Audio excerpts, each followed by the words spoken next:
Podcast Croisière, épisode 2. On va couler. La sécurité à bord.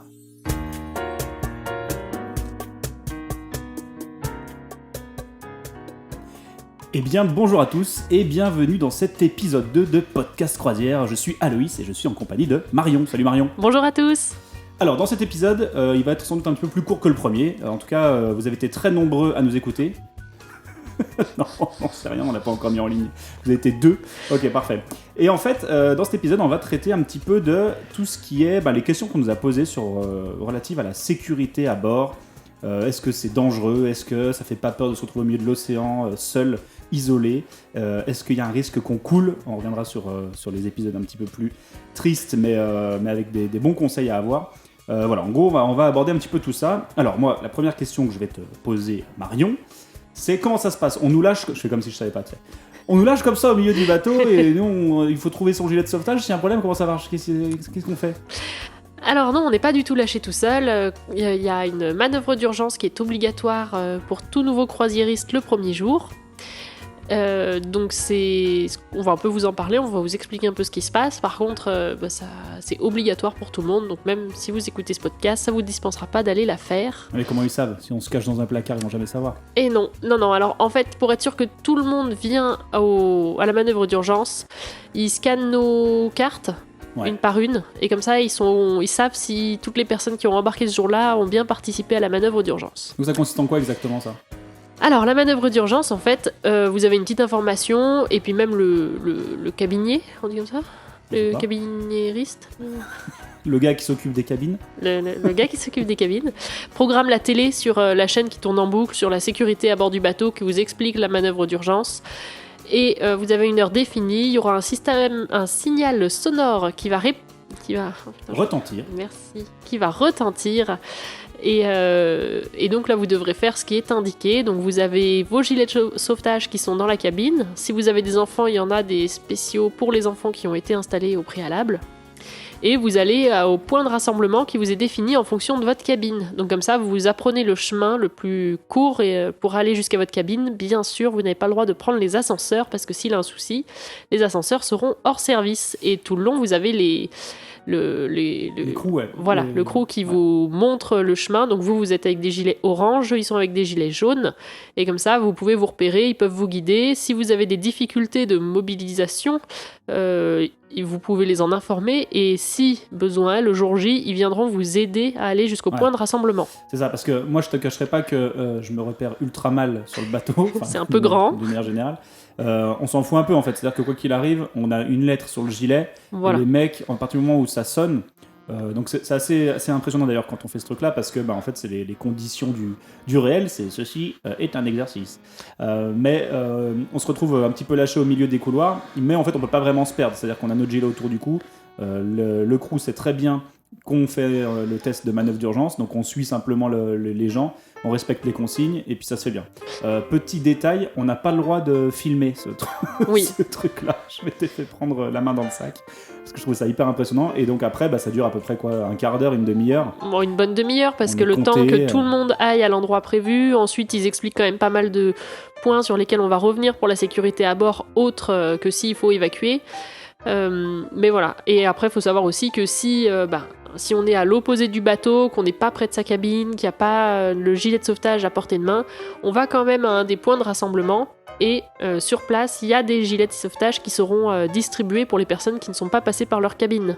Ouais, c'est ça, c'est que quoi qu'il arrive, il y a beaucoup plus de gilets que de gens sur le bateau, donc il y en aura, quoi, c'est ça. C'est ça. Sachant qu'effectivement, c'est le premier truc qu'on voit quand on arrive dans la cabine, c'est-à-dire qu'il y a des gens qui ne sont pas forcément rassurés à l'idée de se retrouver enfermés, parce que finalement, on est quand même enfermés au milieu du désert aquatique pendant plusieurs jours.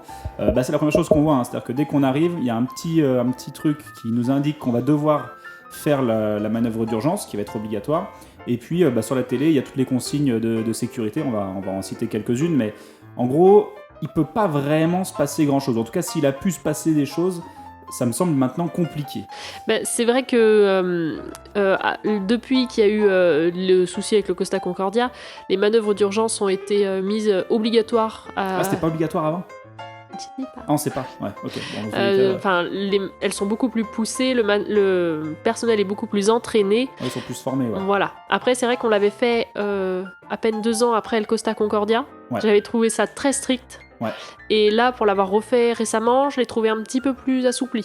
Par On contre. va juste directement en parler, comme ça ce sera fait, concernant l'incident du Costa Concordia, un incident tragique. Il y a pas mal d'erreurs qui ont été commises et ça a beaucoup entaché la réputation de la compagnie. J'ai l'impression qu'ils se remettent un peu à flot. mais par contre, nous évidemment, on s'est maté tous les documentaires possibles et imaginables sur le sujet. La conclusion, moi, que j'en ai tirée, c'est qu'à partir du moment où on respecte les consignes de sécurité, on est plutôt safe. C'est-à-dire que la conclusion du truc, c'est effectivement, il y a eu quand même des accidents, il y a quand même eu des décès sur ce truc-là. Je connais pas les circonstances précises. Par contre, ce que je peux dire, c'est que tous ceux qui s'en sont sortis, en tout cas à la fin, qui ont été entre guillemets sages et ont respecté les consignes, s'en sont très bien sortis, quoi. Donc en gros, le plus difficile, je pense, dans ce genre de situation, c'est simplement de ne pas céder à la panique. C'est facile à dire quand on est pas. Non, ça doit pas être facile. C'est clair. Ça doit être assez angoissant, je pense. En gros, vaut mieux pas que ça arrive. Il est très très improbable que ça arrive. Toujours est-il que, à partir du moment où on monte sur ces trucs-là, on est formé dans le cas où ça arrive. Après, chacun prendra la décision de respecter ou pas les règles, mais dans tous les cas, on est formé pour ça. Et même si on rate le jour J, on peut faire un rattrapage le lendemain, je crois. Oui, c'est ça. Il nous oublie pas, et on a un rattrapage. Donc c'est ça, tout le monde a un petit gilet. Sur chaque gilet, il y a une petite balise qui s'allume à partir du moment où elle est au contact de l'eau. C'est ça. Pour qu'on soit repérable si jamais on se retrouve perdu au milieu de je ne sais où. Un sifflet. Ah voilà, alors le sifflet, on évite de souffler dedans parce que tous les gens avant nous ont soufflé aussi dedans. Alors on le garde qu'en extrême urgence. Moi personnellement, je ne lècherai plus jamais ce bout de plastique. Et donc voilà, en gros, c'est qu'il y a plus de gilets que de nécessaire. Donc normalement, on peut pas vraiment se retrouver à court de gilets. Puis il y a des gilets pour toutes les tailles. Et puis il y a aussi les enfants, les mineurs, quand ils montent à bord, ils ont un petit bracelet qu'ils peuvent pas enlever, comme les bracelets de naissance qui sont mis avec leur nom, prénom et leur point de rassemblement aussi, pour que les parents, si l'enfant est au club enfant, ils savent à quel endroit ils doivent emmener l'enfant pour qu'il retrouve ses parents. Ça peut intéresser certains. Ouais, tout est pris en charge. Voilà. En fait, ça c'est quand même rassurant, même si on l'a jamais fait, il y a des gens qui ont peur de ça.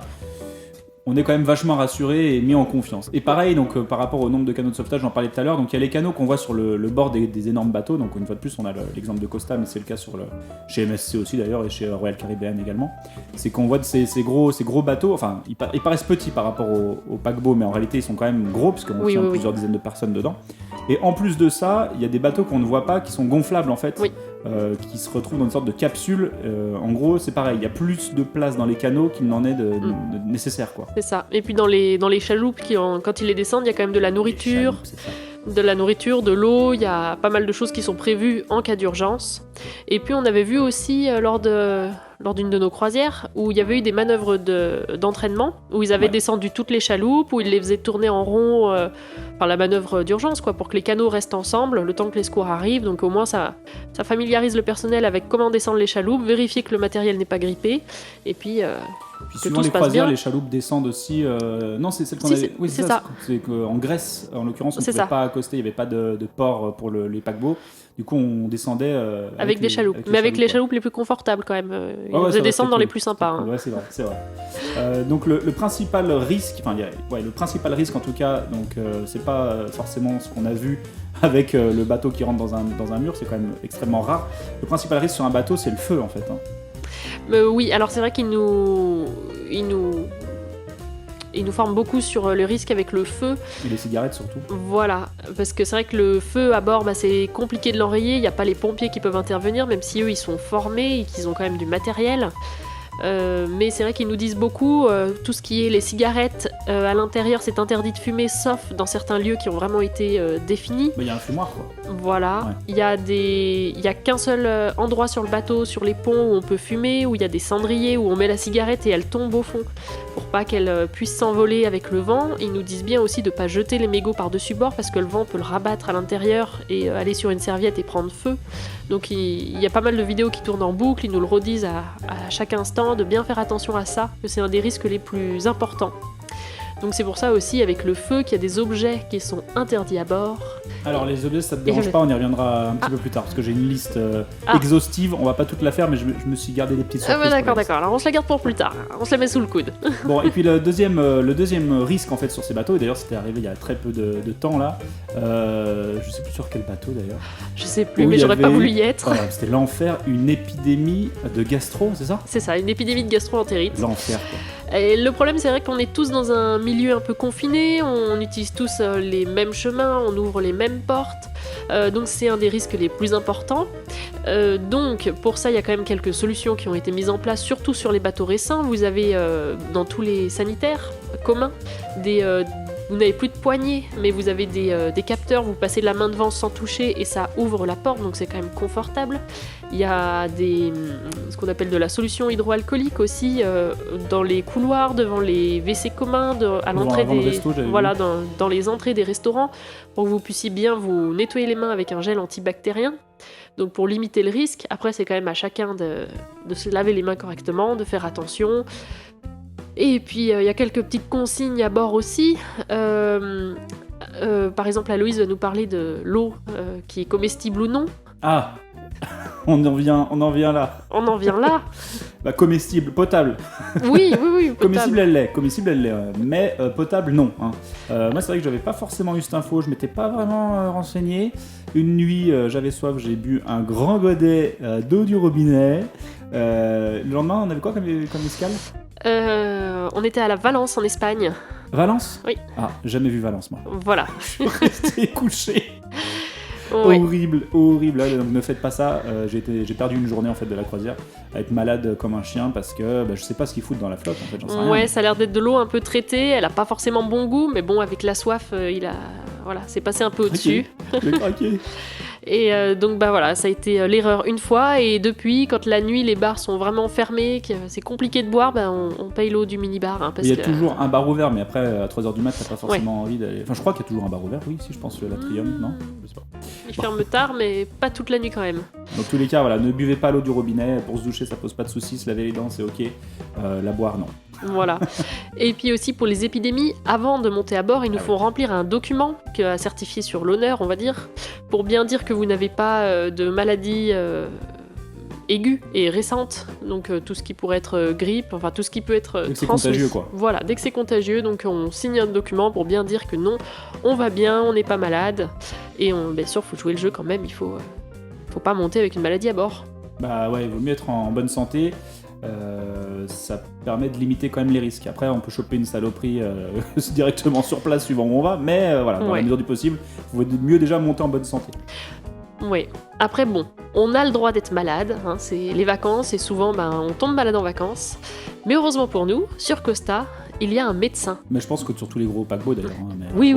Il y a un médecin, il y a un hôpital en fait, un mini-hôpital directement sur le bateau. Hein. C'est ça.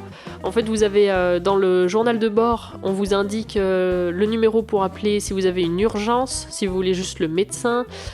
Et donc le médecin, faut savoir que vous pouvez le voir avec un interprète parce que souvent il parlera pas votre langue. Voilà, donc ça peut être utile pour expliquer des symptômes parce qu'on peut parler certaines langues mais on n'a pas forcément le langage adéquat pour s'exprimer dans ces cas-là. Et donc vous avez un médecin, vous avez un infirmier, il y a aussi une piste pour l'hélicoptère. Enfin, ils peuvent nous héliporter. Sur les gros bateaux, ouais. Oui, pour nous évacuer si vraiment on nécessite de retourner à terre et de retrouver un système médical plus pointu. Et vous avez aussi les rendez-vous chez le médecin qui ont leurs honoraires, qui ne sont pas... Alors c'est ça, c'est que c'est un budget assez exceptionnel. Disons que pour payer le médecin sur le bateau, il faut se faire un vrai petit plaisir, quoi. Voilà. Alors il faut savoir que la Sécu, normalement, elle rentrera pas en compte, hein, vu les tarifs. Si vous allez chez le médecin, pendant les horaires de visite, dans le cabinet, la consultation est à 62 €. Voilà. Ah. Si, par contre, vous y allez en dehors des horaires de visite, vous montez à 78 €. Oh. Si vous n'êtes pas capable de vous déplacer, que vraiment vous êtes à l'article de la mort, il peut venir vous voir en chambre, ce sera 90 € la consultation. Et si par contre c'est de nuit, que vous avez besoin de lui, en chambre, Donc ce à partir sera de 17h. un petit peu plus tard. Ce sera 108 € la consultation, donc il faut vraiment être sûr d'être malade et de pas pouvoir tenir. Et ça, c'est sans compter les soins en plus nécessaires éventuellement, les traitements, les trucs qui pourraient... C'est ça, c'est juste la consultation, ça. Voilà, c'est ça, c'est la consultation. Bon, moi j'ai une astuce. Ah. Je vais la partager là, parce que Alors vas-y, nous sommes tout oui. à chaque fois que je pars en croisière, en fait, dans ma chambre, j'ai une infirmière. Et oui, voilà, c'est Ça, c'est pratique. c'est le petit plus, ça aide. Et moi, moi seule infirmière, je peux pas faire grand chose, mais par contre j'ai ma trousse de survie qui me suit Ouais. avec moi. Donc j'emmène tout ce dont je pourrais avoir besoin. Par contre, avant d'emmener les médicaments, je me renseigne quand même sur les pays où on va, parce qu'il y a certains endroits où certains médicaments qui seraient libres d'accès chez nous. Tout ce qui est, par exemple, le marijuana, c'est interdit sur le bateau déjà. Oui, voilà. Mais je sais qu'il y a certains pays où rien que le Doliprane est interdit, donc on faut quand même se renseigner un petit peu avant d'y aller. Quand vous emmenez vos traitements aussi avec vous, pensez bien à emmener l'ordonnance, parce qu'on peut vous demander de justifier le traitement que vous emmenez. Sur le bateau, en plus, ils ont certains médicaments qu'ils peuvent vous donner, de première nécessité ou sur ordonnance, donc il faut pouvoir la présenter. Et après, moi, qu'est-ce que j'emmène ? J'emmène tout ce qui pourrait m'être nécessaire, donc tout ce qui va être antalgique, avec le Doliprane, pour les douleurs, ou si on a de la fièvre, c'est toujours pratique. J'emmène tout ce qui va être aussi antidiarrhéique, parce que bon, on tombe souvent malade en goûtant des plats exotiques. Donc le Smecta et l'Imodium, c'est un bon duo. Je cite un peu les marques, mais bon, J'en sais rien. moi je gère. C'est ce que j'allais dire, c'est compliqué, ça. J'emmène aussi toute la panoplie d'antiémétiques pour si on a les nausées, si on est malade en mer, ça on va revenir un peu plus tard. Ah oui, d'accord. Mais j'y reviens un peu plus tard, mais voilà, moi je sais que c'est le Mercalm, mais attention, ça endort, ou le Primpéran. Bon, après, il y en a certains qui planchent plus sur l'homéopathie ou les bracelets qui peuvent enlever le mal de mer. Moi c'est Mercalm et Primpéran. Pourquoi pas. Après, tout ce qui pourrait être pour les filles, mais ça, je pense qu'elles ont leurs habitudes et elles savent de quoi elles pourraient avoir besoin. Mais je pense, faut bien penser à emmener avec nous. Et j'emmène aussi, mais alors ça c'est plus pour le physique, on galope beaucoup quand même avec Costa, donc souvent, en excursion, donc souvent on a des ampoules aux pieds, donc j'emmène tout ce qui va être les comfils, voilà, pour si on se blesse, s'il y a quoi que ce soit, les petits pansements, c'est pratique pour continuer les excursions. Ok, bon, alors la fameuse question, alors là c'est la question qu'on nous pose à chaque fois et que je vais te poser, Marion, présentement. Est-ce que t'as le mal de mer sur ces fameux bateaux? Alors, commençons par une question plus large. Est-ce que j'ai le mal des transports? Oui, à 100%. 100% carrément. Je suis malade en voiture, en bateau, en train, voilà, je suis malade partout. Et par contre, sur ces bateaux, dans l'ensemble, on a eu des mers assez calmes. Ouais. Voilà. Ouais, en Méditerranée, on est parti principalement en Méditerranée. Donc ça s'est toujours plutôt bien passé. Néanmoins, on a eu quand même des jours où il y avait un peu plus de tangage. Ça dépend de la météo, ça dépend de la vitesse du bateau aussi, s'il va plus vite ou s'il est au ralenti. Donc oui, j'ai déjà été malade sur le bateau. Et a priori j'étais pas la seule parce que parfois au restaurant il y avait plus grand monde. Personne, ouais. Et tout le monde est dans sa cabine. Alors on entend tout à ce niveau-là. Une fois qu'on est malade, quel est le... Bon alors déjà faut quand même le préciser, c'est quand même ultra rare. Oui. Et que sur les 7 croisières qu'on a faites jusqu'à présent, J'ai j'étais dit malade une fois réellement. 3 fois. 3 fois réellement. Il est gentil, 3 fois. Mais bon, ça dure pas bien Je me longtemps. souviens que d'un soir. En plus, les excursions, quand le bateau est à quai, il bouge plus. Donc voilà, c'est surtout quand il y a les journées en mer ou le soir quand on repart. Après, moi, j'ai développé mes techniques à force pour être. Il y en a qui disent qu'il un faut peu mieux. manger. Voilà, il y en a qui disent qu'il faut manger. Moi, je sais que c'est impossible dans ces cas-là parce que j'ai déjà l'estomac tout retourné. Donc moi, ma technique, c'est de m'allonger sur le lit en PLS. Et le fait d'être allongé, ça berce et on s'endort. Et ça fait vraiment du bien.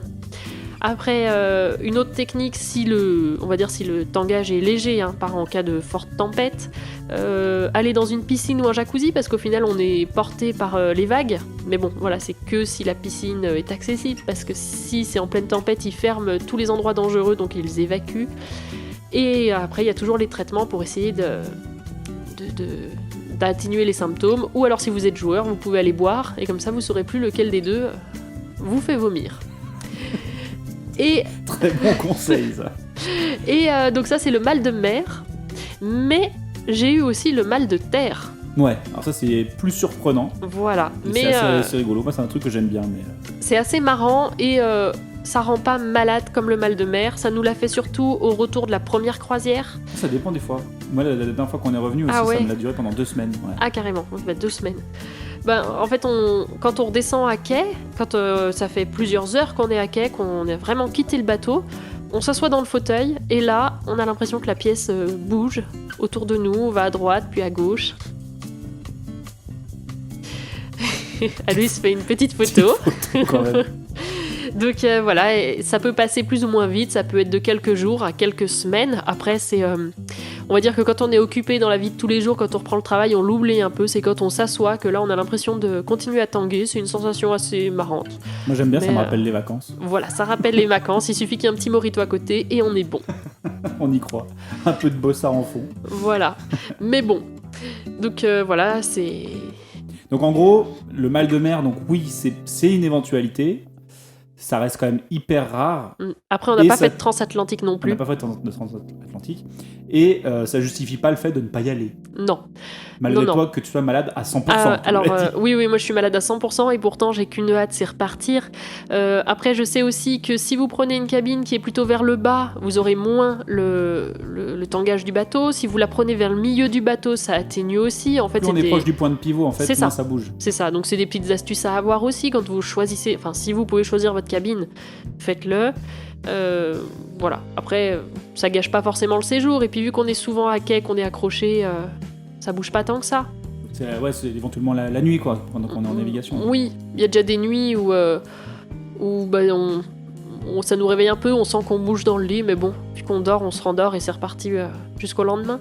Ok, bon. Bon, bah vivement alors. Vivement. Je vais revenir moi sur la liste des objets interdits.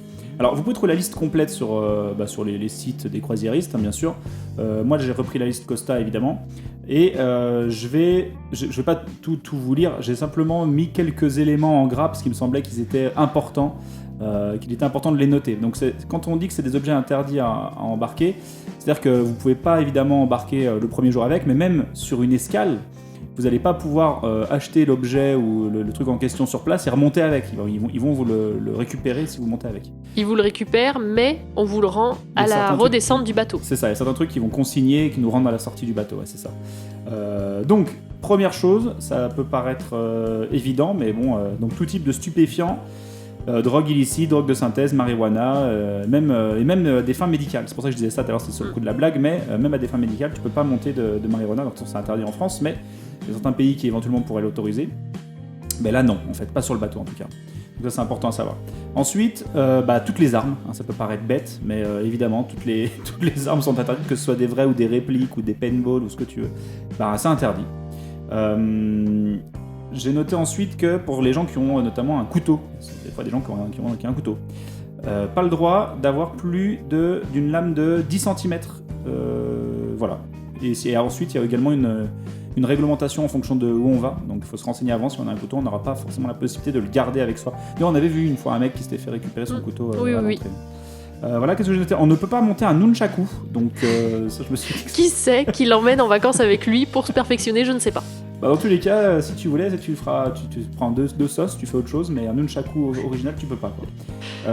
Alors là, important aussi, ça peut en intéresser plus d'un, interdit de monter des menottes. Ah bon ? Ah oui, voilà. Ah, ça t'a l'air surprise. Non, voilà, ça peut être intéressant à savoir. La corde, on a le droit de monter la corde. Ah, ouais, tout va bien, d'accord. Ah, parfait, je sais pas à quoi tu penses, mais parfait.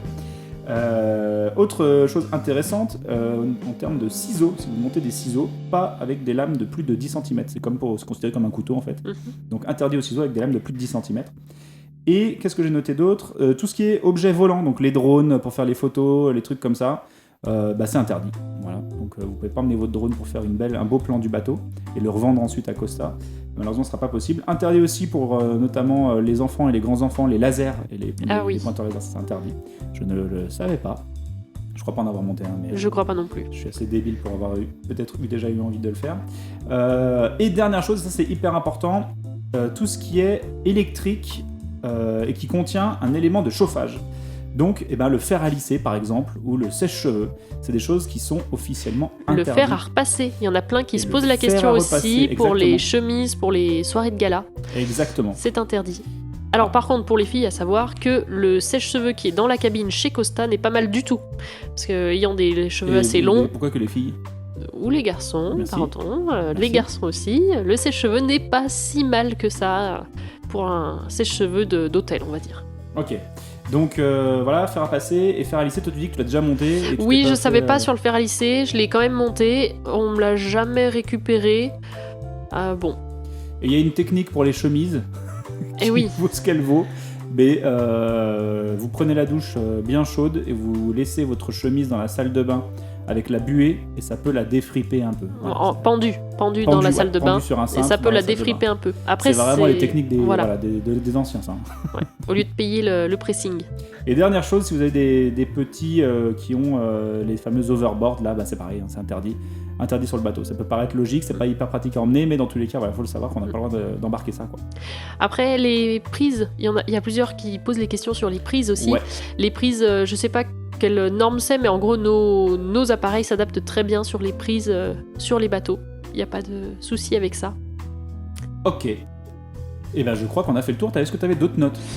J'avais pas d'autres notes, mais juste pour clôturer, que en fait, je me sens énormément en sécurité sur les bateaux, que ce soit sur la sécurité à bord du bateau ou vis-à-vis des autres passagers, parce qu'ils ont été normalement à peu près contrôlés aussi à l'entrée, donc le soir, même me balader seul sur le bateau, je me suis jamais sentie en insécurité. Et Il y a des caméras partout. il y a des caméras partout, et au final, on prend plus de risques à descendre en voiture jusqu'au port, en prenant l'autoroute, pendant des heures à 130, que une semaine sur le bateau à tourner en Oui, rond c'est en Méditerranée. C'est souvent ça, c'est-à-dire qu'on peut avoir un a priori négatif sur le fait d'aller s'isoler sur un bateau en pleine mer, mais en réalité, c'est comme prendre l'avion en fait, c'est qu'il est extrêmement improbable d'avoir un problème. Si ça arrive, en fait on est quand même formé et c'est quand même tout frais parce que c'est quand on arrive, et que le vrai danger il est sur le chemin. Donc prudence, hein, en bagnole, ce serait quand même con de... Et même en remontant d'ailleurs, Oui, mais ce serait con de pas pouvoir en faire une deuxième. Donc en fait le vrai danger il est là, a priori c'est la bagnole hein, quand même. c'est ça. Donc bon à savoir. Merci de cette petite intervention. Mais avec prévention grand routière, plaisir. Marie. Écoutez, on va se laisser là, je crois. Oui, je C'était crois que j'ai à peu encore près tout dit. Et bel puis s'il y épisode. a Attends, d'autres questions, n'hésitez pas. Ouais, alors comme la première fois, dans les notes, vous allez pouvoir trouver la page Facebook. Donc pour le moment, on est 0 puisque rien n'est publié, mais normalement les 2 épisodes vont arriver quasiment en même temps. Donc n'hésitez pas à nous rejoindre, posez vos questions si vous le souhaitez. Le 3e épisode parlera de la vie à bord. Oh, Donc là, ça va être sans doute le plus intéressant. il y aura beaucoup de choses, donc ça va être très Beaucoup de complet. choses. Ouais, je pense que ça va être cool. N'hésitez pas, écoutez, à nous laisser un petit commentaire sur Apple Podcast. Si tout s'est bien passé, on a été validé cette fois-ci, je pense. Nous mettre une petite note de 5 étoiles si ça vous a pas plu. Et puis si ça vous a plu, aussi. Hein, comme ça, ça nous permet d'être un peu plus visible et c'est toujours mieux pour nous, c'est cool. Laissez vos questions. Et puis, écoutez, merci beaucoup de nous avoir écoutés. Et puis merci Marion. Mais merci à toi, lui, c'était très agréable, encore une fois, C'est vrai. de parler de vacances. C'est ça. On s'en rapproche petit à petit. Bon, 92 jours. À 92, vous êtes précis, hein, 92. On se rapproche. Ok, chouette. Eh bien écoutez, merci à tous de nous avoir écoutés, et puis à très vite. À très vite. Ciao.